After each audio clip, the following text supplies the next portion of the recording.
करने वाले लोग तो जो हम तो पहले से कहते रहे ना, भाजपा के साथ जाओगे तो राजा हरिश्चंद्र कहलाओगे, लड़ोगे तो चोर और बेईमान कहलाओगे। भाई जैसे दोस्त तो उसमें अच्छा, आपके बारे में उन्होंने कहा कि मेरे भाई जैसे इसको डिप्टी सीएम मैंने बनाया। बहुत अच्छी बात है। और शायद बीजेपी के 2 उप मुख्यमंत्री बने, शायद उन्होंने ही बनाया है ना। बीजेपी के लोगों से पूछिएगा कि जो 2 उप मुख्यमंत्री बने, क्या नीतीश कुमार ही तीसरे नंबर।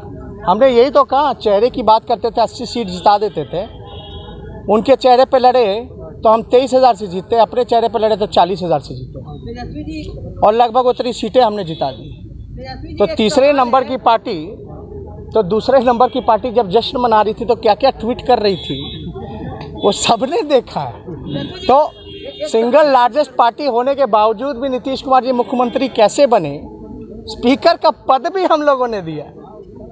आज नीतीश कुमार जी की औकात है क्या कि स्पीकर का पद ले पाए? और क्या हस्तक्षेप की बात करते थे। जी एक सवाल है, सुनिए, देखा गया है कि जब नीतीश जी बीजेपी पर गुस्साए हैं तो बीजेपी के साथ गए हैं। देखिए सवाल एकदम स्पष्ट है, आज का यही बात है कि भाई सूचिका की बात होगी राजनीति की तो मुख्यमंत्री को इस्तीफा देना है कि नहीं देंगे, फिर जांच कराएं। जांच की मांग की है। कोरोना में कमेटी बना रहे थे, कोरोना में कमेटी बन रहा था। बताए विजय चौधरी दोषी है कि नीतीश कुमार दोषी है? सदन के अंदर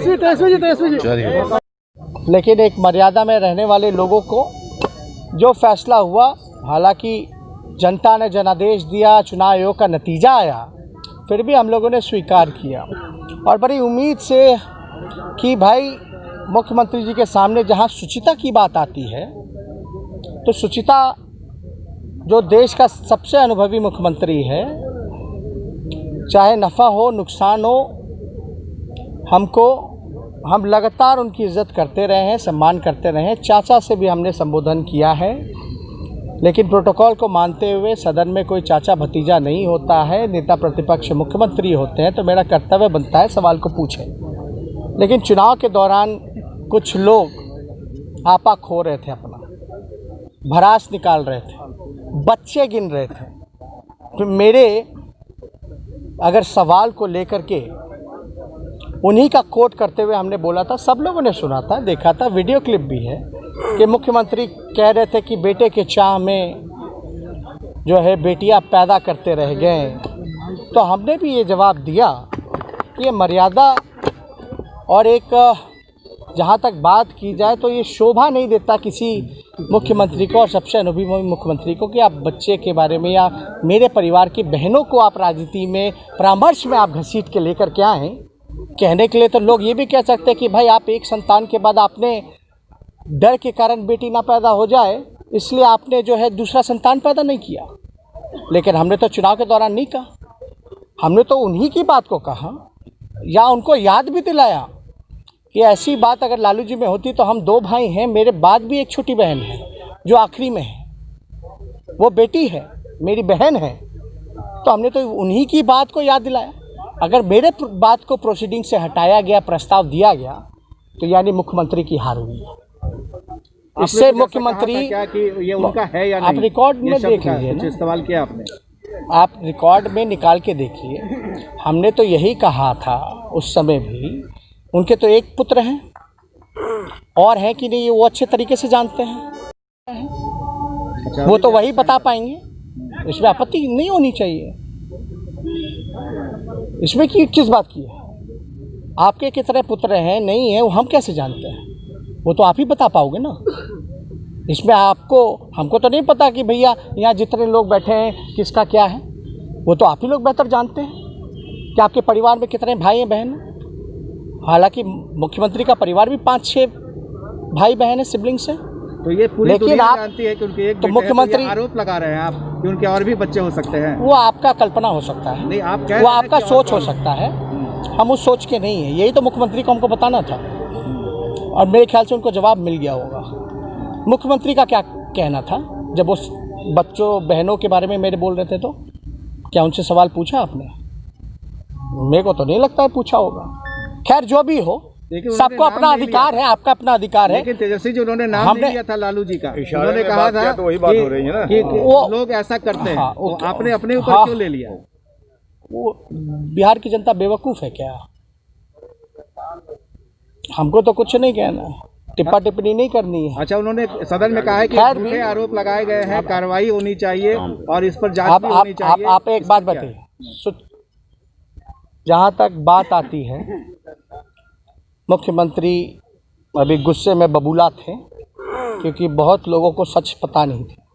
हमने तो यही कहा 91 में केस हुआ, 2008-9 में फैसला आना था लेकिन टल गया, और 2019-20 में ये फैसला कैसे केस ख़त्म हो गया ये सब जानते हैं। इसमें कौन सी बुरी बात है?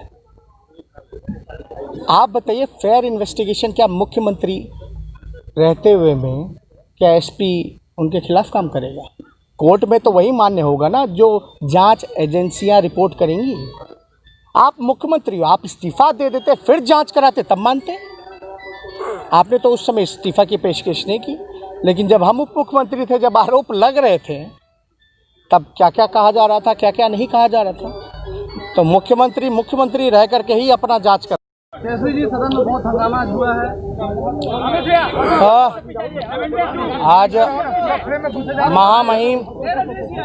आज महामहिम राज्यपाल के अभिभाषण को लेकर के वाद विवाद था, और इसके लेकर के सभी पार्टियों को टाइम अलॉट होता है और अपनी बात को उस अभिभाषण के प्रतिक्रिया में देनी पड़ती है।